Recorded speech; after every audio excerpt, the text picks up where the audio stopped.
За үцхан манайхаа шинэ бичлэгтээ тавтай морил. Өнөөдрийн бичлэгтээ хавчуулаад манхуу болон манга сонирхогч танд тохирч магадгүй ажлын санал тавих болно. Анарын хэрв танд энэ цуврал таалагдаад үргэлжлүүлж монгол хэлээр уншихыг хүсвэл nyamanga.com сайтаас унших боломжтой шүү. Мөн энэ сайтын 1 сарын үнэгүй эрхийн 20 ширхэг промо кодыг бичлэгтээ нуусан байгаа. За тэгээд үнэгүй код яаж олох дэлгэрэнгүй комент хэсгээс уншаарай. За тэгээд бичлэгтээ орцгоё. Эхлээд бяцхан танилцуулга авчи. За энэ механик картыг залвал манай гол дүр Йонги. Ерөнхийдөө энэ цувралд CSBO гэх төв байж л дээ. Зорилго нь юу вэ гэсэн чинь гар хөлөө алдсан хүмүүст орчин үеийн шийдэл санал болгож роботжуулсан гар хөл эд эрхтэн санал болгохоор ажиллаж байгаа газар юм байна л да. За тэгэл цуврал маань албан ёсоор эхлэхэд Йонги маань нүдэн бүрэлзээл арай ядан нүдэ нэгэл сэрлээ. Хаана байгаагач мэдгүй механик гараа хараад яг юу болоод байна гээл сэрдэг. Гарнаас нь ягаан цэглэхэн цацраал. Манай хүн бол ой санамж алдсан байдалтай байдаг. Тэгэл юу болоод байна? Ямар нэг зүйл болсон юм уу? ертөнц үнэхээр нэг гин шөнийн дотор сүрч эхлэе гэж юу? Гэж гайхал. Би юу болоод байгааг үнэхээр мэдэхгүй байна л гэж байна. Энд бас нэг тусгай өмсгөлтэй цэрэг үгсэн байх ба цэрэгийн хувцсны хэсгээс Йонгигийн гарнаас гарч байсан шиг нийл ягаан цахилгаан цацраастай. За тэгээд үйл явдал 5 хоногийн өмнөх рүү шилжлээ. Энд бидэнд өмнө нь дурдсан өнөөх CSBO-гийн лаборатори харагдах ба дотор хагарсан дэлгэцээр нэг хүн бидэнд мөрөөдөл бий. Хин нэгэнд гэрэл гэгийг нэргүүлэх мөрөөдөл гээл ярьж байна. Дотор эмх замбраагүй байдал үүссэн байх ба цэргийнхэн лабораторид ирсэн байгааг бид хардаа. Цэргийнхэн бол тусгай өмсгөлтэй, хортгийн багтай бүрэн зэвсгэлсэн байдаг. За тэгэл холбоосоор хоорондоо яриад нэг зэрэг үүдний тахим цэвэр гээл мэдэгдэж байна. Тэгсэн энэ үед гинт өрөөнд байрлах телефон утас дугарлаа. Тэр үед тусгай өмсгөлтэй нэг зэрэг утсыг битгий аваарай. Цэглэгээ эргэсэлд ойртож болохгүй шүү гээл санууллаа. Ерөнхийдөө бол энэ утас нь цэргийг өөрлөгөө татах гээл албаар тасралтгүй дуурайд байгаа юм шиг байгаа. За тэгэл утасч тасралтгүй дугараал буутай цэрэг ойртой тарсан чинь шалан дээр нэг нөхөр үгсэн байдалтай хөвтөж байгаа харагдлаа. Цэрэг гайхал ахиулаа тартал нөгөө шалан дээр хөвтөг цогцсны тарихнаас цахилгаан утаснууд гарцсан ягаан цахилгаан цахиад нүүр ам нь авах юмгүй болсон. Хамар хоолой нүднээс нь цахилгааны утаснууд гарцсан байна. Энэ хооронд харанхуй коридорын хэсэгт нэг хүн Ким гэх хүнийг хайгаад явж байдаг. Тэгэл Ким ирхмэ та хаана вэ? Сонсож байвал хариу өгөөч гээл шатааруулаа.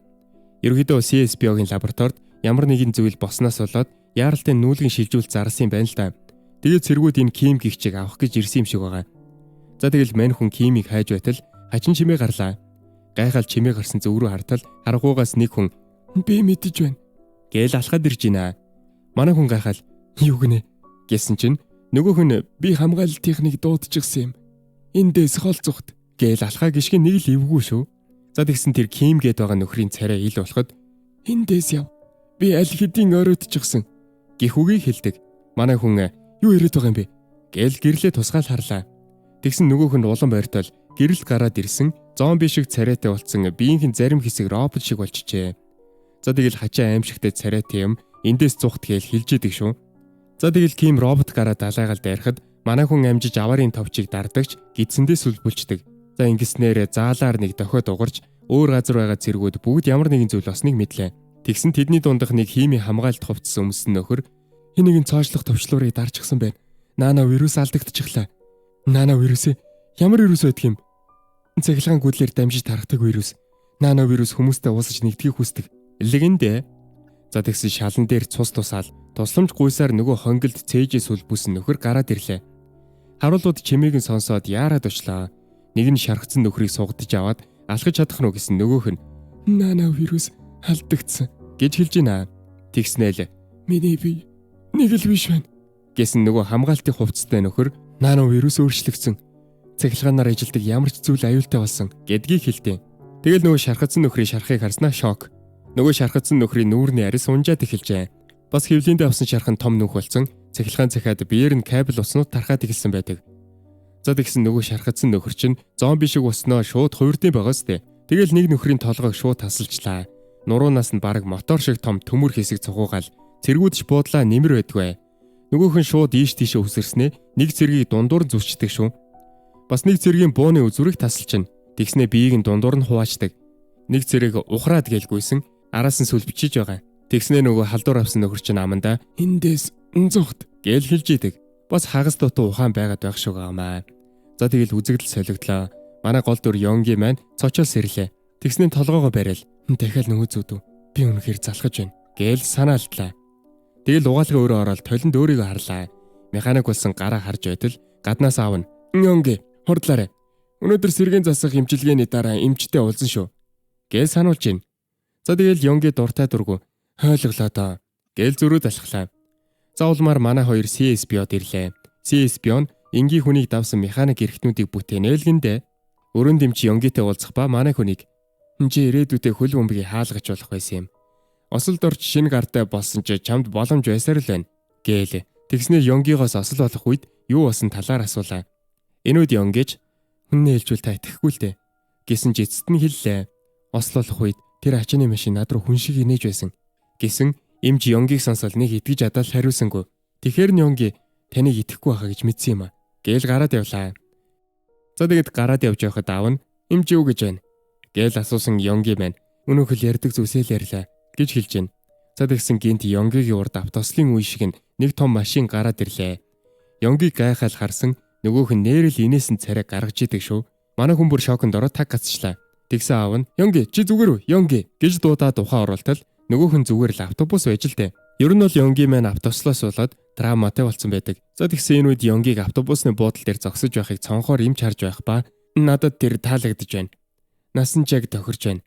Удахгүй шинэ гартаа дасах байх" гэж хэлж идэг. Тэгсэн өрөөндөө хутас дугаарлаа. Залгсан дугаар нь ямар дугаар вэ гэсэн CSBO лаборатори гэсэн байдаг. Энэ үед Йонги маань автобусанд суух гэж байх ба механик гар нь гинт чангарснаа ягаан цахилгаан цагт юм байна.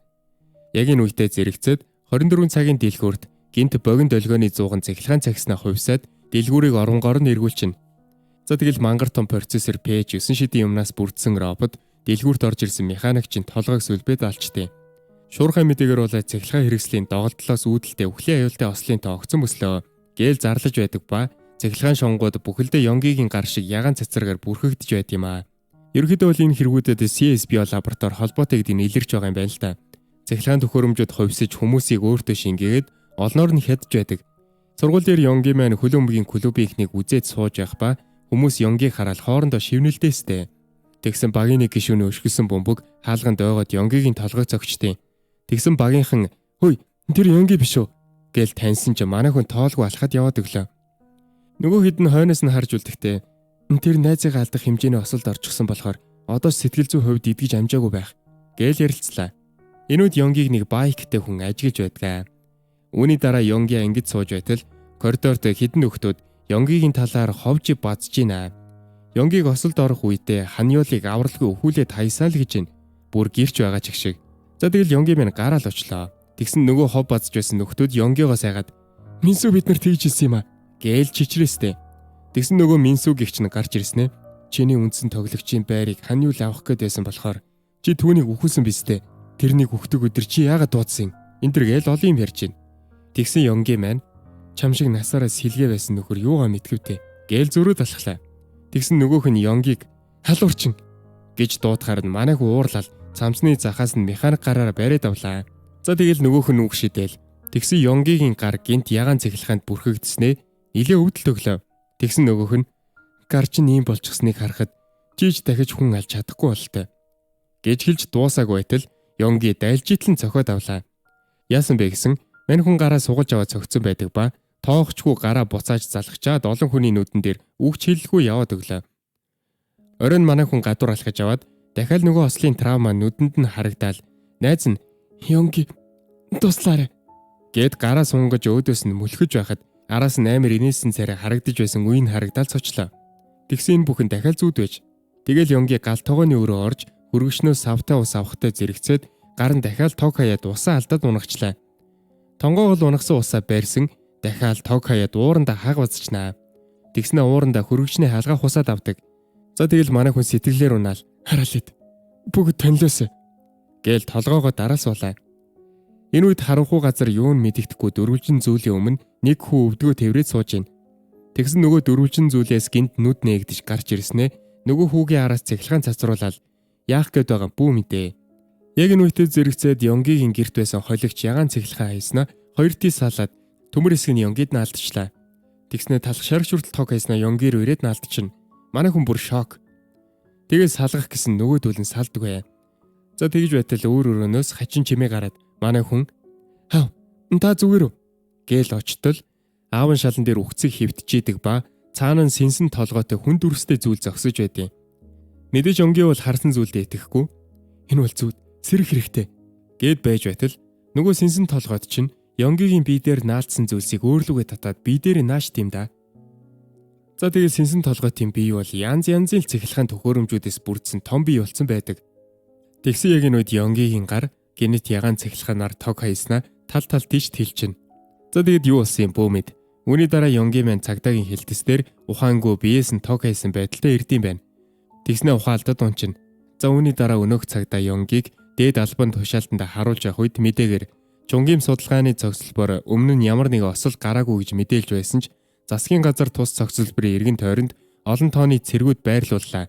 Мөрдөн шалгалтаар цахилгаан хэрэгслээр дамждаг вирус байгааг тогтоожээ. Үүний талаар CSBO компани мэдээлэл хийгээгүй байна гэж мэдээлж байлаа. Энэ хооронд Йонгигоос цагдаа юу болсон талаар асуухад Йонги өнөөх сэнсэн толгойд болон аавынхаа үхлийн талаар хэлээд хэдхэн секунд ухаалдснаас хойш бусад зүйлсийг сайн санахгүй байгаагаа хэлж байтал нэг цагдаа Йонгигийн гэрийг шалгаад ирснээ хэллээ. Тэгсэн Йонги гайхал "Хав зүгээр үү?" гээл асуусан чинь нөгөө цагдаа "Хэргийн газар юу ч алга. Тэр хавийн хяналтын камерыг хүртэл шалгасан. Юу ч олоогүй байна." Гэснээ Йонгид эцэг их нь ирснийг хэлтээ. Йонги гайхал харсан чинь шаал танихгүй хоёр хүн зогсож байх нь тэр. Яг энэ үед нэг хакер шиг нөхөр Йонгигийн төрсөн эцгийн мэдээллийг устгаж байдгаа. За тэгэл манай хүн "Би энэ хоёр хүнийг танихгүй. Надад ээжч байхгүй" гээл зүтгэлээ. Тэгсэн цагдаа нөгөө хоёр хүнээс бичиг баримтаа шалгуул гэсэн чинь Йонгигийн хуурамчаав ингирээсээ бичиг баримтаа гаргаж байна. Энэ үед бичиг баримтаа цуг халааснаас нь CSBO гэсэн ажлын үнэмлэх хагас цохож байхыг Йонги минь харлаа. Тэгсэн өнөөх нөхрийн бичиг баримт нь яг Йонгигийн төрсөн аавын мэдээлэлээр байдаг ба нөгөө хоёр нь цагдаад "Манай хөө ой санамж алдах хүчтэй. Одоо бүр эцэг ихээш танихгүй байна" гээл хэлж байна.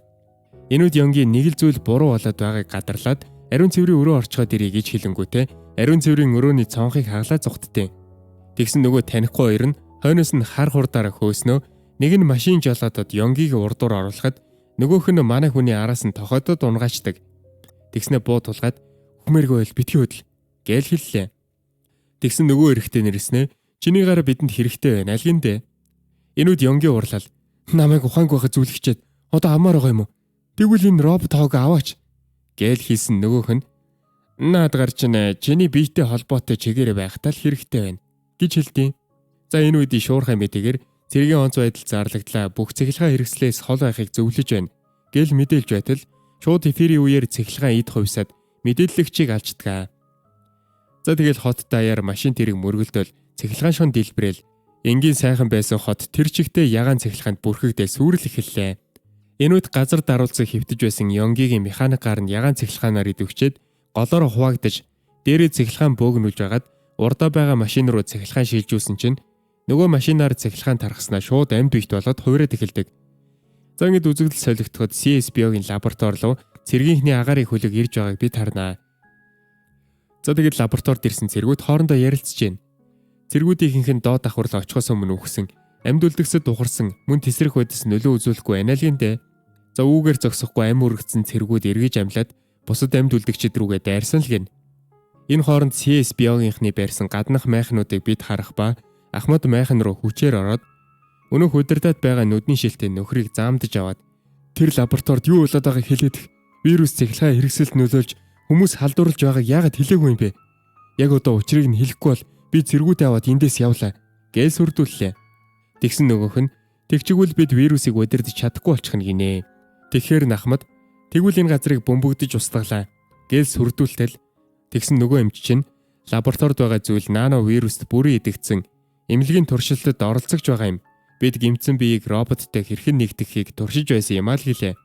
Ерөнхийдөө бол нано ботуудыг ашиглаж хүний тархитай нэгтгэхэд машиныг өөрсдийн заавраар ажилуулах гэж байтал алдаа гарсан юм байна л да. Тэгэд нановирус гэж нэрлэгдэх мутац гараад ирсэн юм байна. Нановирус төртөх үед хүний бие ойр орчмын төхөөрөмжүүдтэй нэгдэж өөрчлөгдөг ба энэ нь цэглэхэн гүйдлэр дамжаад улс орон даяар тархасныг эмч хэлээд хэрв лаборатори устгагдвал вирусын их үүсвэрийг хязгаарч олж засч чадахгүй л гиндэ.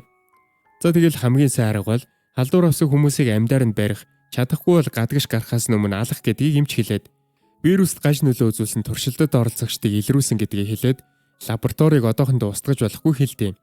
За тэр туршилтад оролцсон гаж нөлөө илэрсэн хүн нь энэ байна. 18 настай Жүү Инсу гих охин Энүүд бид Ёнгийн өмнөх дурсамжийг харах бөгөөд нөгөө хүүхдээ ардах дөрвөлжин зүйлээс нүд нээгдэсний дараа Ёнгийн маань "Энэ юу вэ? Би хаана байна? Эднэр юу вэ?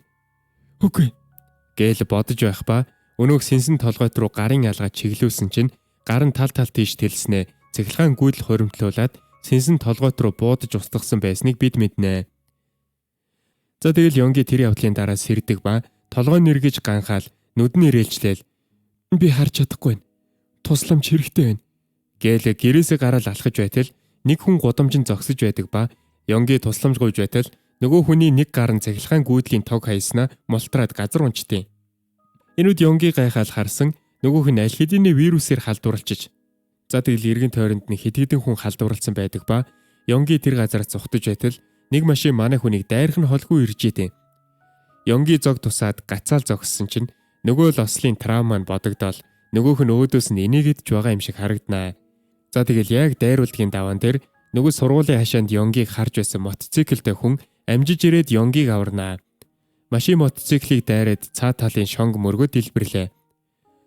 Энүүд нөгөө эмэгтэй Ёнгид хандаад "Тэр машинд хинч байгаагүй, битгий санаа зов. Чи тамирчин байж болтчих хэрэгтлээ гэсалгаа. Чиний ачаар мотоциклоо эвдчихлээ. Чамд маш их баярлалаа" гээл хэлвэ. За тэгэл нөгөөх нь дуулга авсан чинь нөгөө туршилтад оролцсон гаж нөлөө илэрсэн гээд байсан 18 настай жүү инсүү байдаг. Инсүү Ёнгиг сар гаруй хайсан л гэж байна. Ёнги гайхал байжсэн нөгөөх нь намайг дагаад яв. Замдаа тайлбарлая л гэлээ. Энүүд манай хоёрын хажууханд халдвар төрсөн хүмүүс гараад ирнэ. Тэгэл зугтахад нөгөө үзлийн амьтад хөөгөөстэй. Энүүд Ёнги маань толгой нэргсэн хിവэр байсан учраас бүдрээд унчина. Тэгсэн Ёнгийн яг урд нь цахилгаан шийдэнд наалдаад хувьсцсан нэг эмэгтэй байх ба манай хүн рүү харснаа утаснуудаа сунгаал Ёнгиг өөртөө шингээх гэж байна. Үүнийг харсан инсүү "Хин залууч үнэхээр тэртэй юм а" гээл төмөр барил авлаа. Энэ хооронд нөгөө эмэгтэй чинь Ёнгиг бүр өөртөө шингээхэд баг бэлэн болчих. За тэгэл инсүү минь халдварлагчд руу төмрөө бариал дайрлаа. Тулдах хоорондоо Ёнгиг "Сэрээч тэнийг" гээл дуудастай. Ёнги бол юун сэрэх бүр мансуурсан байгаа. За тэгсэн нэг халдварлагч инсүүгийн цохиурыг бариад авсан чинь цохиураар цахилгаан гүйдэлд амжаад инсүүгийн гадуур хувцас урагдчихна. Тэгэл инсүү өөртөө шингээч гээл биеэр нь гүйдэлд амжууллаа. Инсүү маань баг халдвар авах нэ. За яг энэ үед өнөөх майханд Ахмад болон эмчийн яриа үргэлжиж байх ба Ахмад эмчээс "Тэр туршилтын объектууд аюултай гэсэн үг үү? Бид нь ямар төрлийн шилжүүлэн суулгалт хийсэн юм?" гээл асуудал эмч. Инсүү бол нурууны нуглан болон хавирах шилжүүлэн суулгуулсан. Түүний биед маш хурдастай өөрчлөлт илэрч байсан. "Юу гинэ? Нуруу хавиргандаа гинэ? Юу гэсэн үг вэ?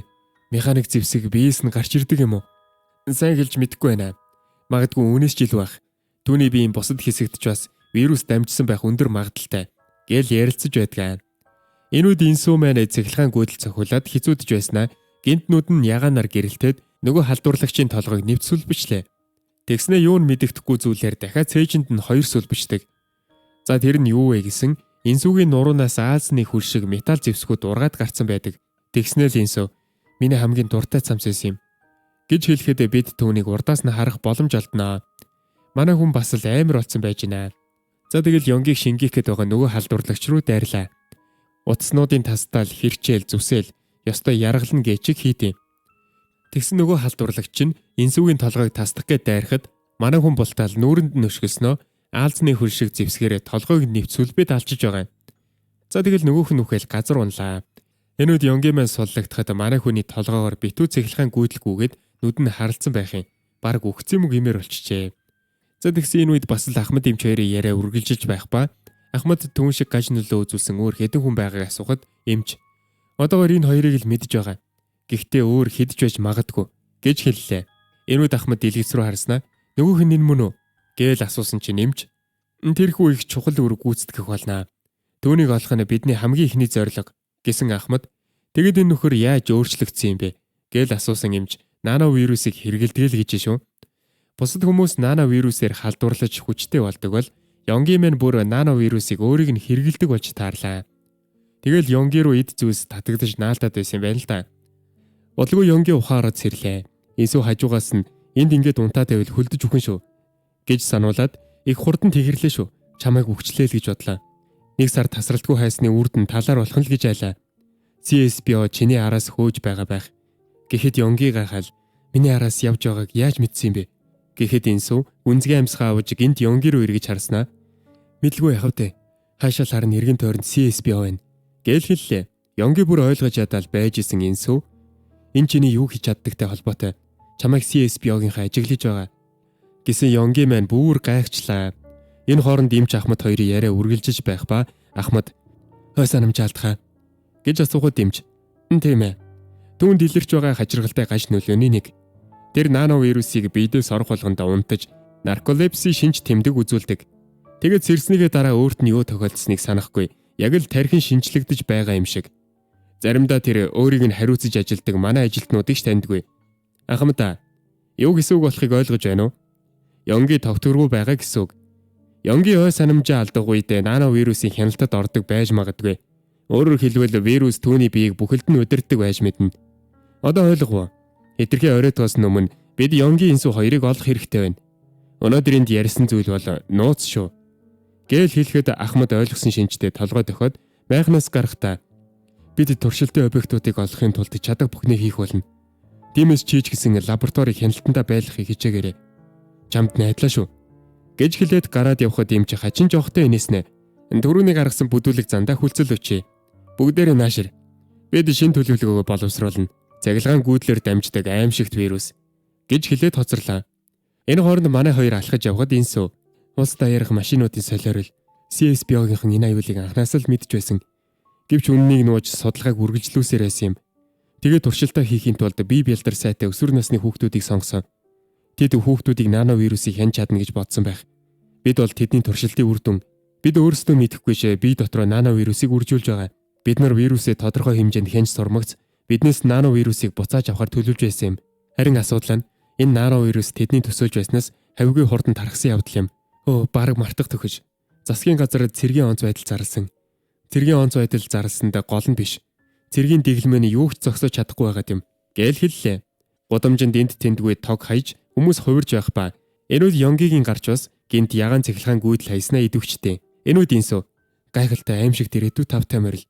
Гэхэд Йонги яагаад намайг хайж ирсэн юм бэ? Энэ бүхнийг яаж мэдж байгаа юм? Гэхэд Инсүү гүнзгий амьсгаа авснаа. Чи өөрийгөө CSB-гийн хайж байгаа ганц хүн гэж бодоо юу? Гэж хэлээд өөрийнхөө түүхийг ярьлаа. Инсүү маань урд нь шүгэртэй буулт хийж байгаад санамсаргүй байдлаар осолд орсон байдаг. Ослын газар цус нүж болсон байх ба Инсүүгийн шүхэр модонд үлгэгдчихэж тэгэл Инсүү маш хүнд өртөж ухаан алдаад сэрэгтэй эмнэлэгт хөдөлж чадахгүй байдалтай сэрсэн байдаг. Тэгэл манай хүн хөл дээрээ босох гэд хичээсэн ч ослоос авсан хүнд бэртлээс болоод үлдсэн насаараа тэрэгцэртэй үлдэх дээрээ тулжилтээ. Тэгээ сэтгэлээр унах тэр мөчөд CSB-гийн өнөө хэмж Инсүү дээр ирсэн байдаг. За тэгэл Инсүү маань үргэлжлүүлээд ярьлаа. Би хиймэл яс шилжүүлэн суулгах хагалгаанд орсон. Удалгүй надад гаж нөлөө илэрч эхэлсэн. Тэр бүхнийг давж гарсны дараа CSB намайг анхааралтай ажиглаж эхэлсэн. Азар CSB-г судалж байсан иргэдийн бүлэгмийн тусламжтайгаар би зугтаж чадсан. Тэгээд би үннийг олж мэдсэн. Би тэр туршилтаас амьд гарсан азтай хүмүүсийн нэг. Тэдний туршилтын хүмүүсийнх нь нановирусыг давж чадаагүй. Гэт маш нухацтай ярьлаа. Эрүүд Йонги гайхал байжсэн чинь Инсүү энэ бол механик хувьсэл. CSB бидний шиг хүмүүсийг тэгж дууддаг гээл хэллээ. Энэ хооронд өөр газар үйл явдал үргэлжилж байлаа. Вирусээс халдварласан хүмүүс энэ тэндгүй гүйлдэх ба CSB-гийн хоёр ажилтан хэн нэгнийг хайж байдیں۔ Нэг нь ахлагч хурдлаарай. Удахгүй бороо орхино гэд хэлсэн нөгөөх нь за тэгээд юу гэх нөө гэхэд нөгөөх нь усаар захилгаан гүйдэг гэдгийг сургуультай заалгаагүй юм уу? Нановирус өнөөдрөөс илүү их тархах төлөвтэй байна гээл ярилцлаа. Удалгүй хоёр ажилчин хаалга өшгөлж ивдээ дотгош бууга бариад орсон чинь нэг нь дотор хин чалга гээл хэллээ. Тэгсэн нөгөөх нь тэгээд ич тэр холдог байна. Зэлтэй нөөш. Бүгдээрээ анхаар. Профессор Ким маш нууц мэдээлэл аваад зүхтэж байна. Цагийг нь харуул одоо ч хотод байгаа байх. Чөнгим рүү хөтэлдэг хурдны замыг шалга гээл холбоогоор мэдээллээ. Энэ Ким гэгч нь нөгөө бичлэгний ихэнд гардаг хамгийн ихэнд вирусээр халдварлсан гарч ирдэг нөхөр бололтой. Энэ хооронд гол дүрийн хоёр маань Йонгигийн гэрийн гадаа ирсэн байлаа. Инсүү Йонгид за чамд 10 минут л шүү гээл хэллээ. За тэгээд Йонги хаалга нэгэл харанхуй гэртээ ордیں۔ Гэрт нь Йонгигийн нэг найзтайгаа авахулсан зураг байдаг ба Инсүү зургийг олоод "Хэн бэ? Ах чинь уу?" гэж асуухад Йонги "Хөлбөмбөг хамт тоглодог найз минь. Бид хоёулаа хаалгаж байсан" гэж хэлэхэд Инсүү "Үнэхээр үү? Найз чинь хаалгаж ихэд арай л намхан уу?" гэж асуусан чинь Йонги Түүнийг ханиул гэдэг. Миний сайн эз байсан юм. Гэхэд Инсу Ёнгийг тайвшруулах гээл санаа зовтгүй тэр өөр газар байгаа байх гэж хэлэхдээ Ёнгийн хариултаас найз нь үгснийг мэдтээ. За тэгсэн энэ үед хөргөгчнөөс гинт сонин чимээ гараад манай хоёр дөхөж очиод Ёнгийн гараараа хаалгыг нээх гэсэн чинь гинт ягаан цахилгаан хаяснаа хөргөгчний хаалгаараа бас нано вирусээр халдварласан зүйл гараад ирнэ. За тэгэл манай хоёр гайхал харсан хөргөгчн доторх вирусээр халдварласан хүн нь Ёнгийн төрсөн ав байдаг. Ёнгийн маань үүнийг хараад ерөнхийдөө ертөнд сүрсэн бүх зүйл байхгүй болсон гэдгийг ойлгоо шокорж байтал аав нь Ёнгийг өөртөө шингээх гээд утаснуудаа сунгаал орилол дайрах үед Инсу Ёнгийн гарнаас татж аваад Ёнгитэй хамт цонхоор үсэрчиж байгаа. Манай хоёр унахтаа Аз болоход зам дээр зогсож байсан автобус дээр унцдаг. Энүүд Ёнгийн нүдэнд нулимс цэлэгнэл Инсу хажуунаас нь "Хөөе Ёнги, зүүрмөлөгч чинь чиний мэрэгжил юм уу? Толгой дотор чинь зүхтэг товчлуураалгүй. Үхийг хүсэе юу?" Гээл уурлаж байхдаа Ёнгийг нүрээ дараад өөлж байхыг харлаа. Энүүд Ёнгийн бодолд найзтайгаа хамт алхаж байсан үе, бэлтгэл хийж байсан үеуд нь орж ирэл манай хүн дотроо магадгүй ганцхан би л юу ч мэдэхгүй явсан байх. Урт хугацааны турш миний амьдрал багуугаар сүйдэж байж ийм байдал хүрсэн бурууднаа би өөрөө гээл гараа ширтэж байдгийн. Яг энэ үед бороо тусалж эхлээд удалгүй бороо асгарлаа. Энэ үед хотын дунд алдагдсан цахилгааны эрчим хүчнүүд борооны тусал тесрэл харин Ёнгийн маань босоод суухад Инсу хажуунаас нь "За яасан хөөлж дуусв" гээл асуугаастай. Энэ үед Ёнги аавыгаа насварсан байх гэж гадралж байсан юм. Гэхдээ түүнтэй тийм байдалтай нүүр тулахад бэлэн биш байж гэж хэлдэг. Энэ үед цахилгаанаар дамжиж халдварласан хүмүүс борооны тусалд нь ороод хэцүүдэг шинжтэй шүү. Инсу Ёнги тандаал "Бид явах ёстой. Удахгүй гудамж зомби машин гих мэт амьттай дүүрнэ" гээл хэлдэг. Энэ үед зомбинууд бол бороонд нороод газар унтсан амь тавьж идгээ. За тэгэл Инсу Ёнги хоёр маань босч зогсоол сэтгэл санаа нь арай дээрдсэн болтой. Тэгэл Ёнги "Энэ замраг байдал хизээ нэгэн цагт дуусчил таарай" гэхэд Инсу "Би ч бас тэгж найдаж байна. Тийм болохоор тэр хүртэл амьд үлдэхийг хичээцгээе" гээл хэллээ. Харин хотын гудамж бол тэр чигтээ сүрсэн байх ба нано вирусээр халдварлагчид энэ тентгүү гараад иржээ.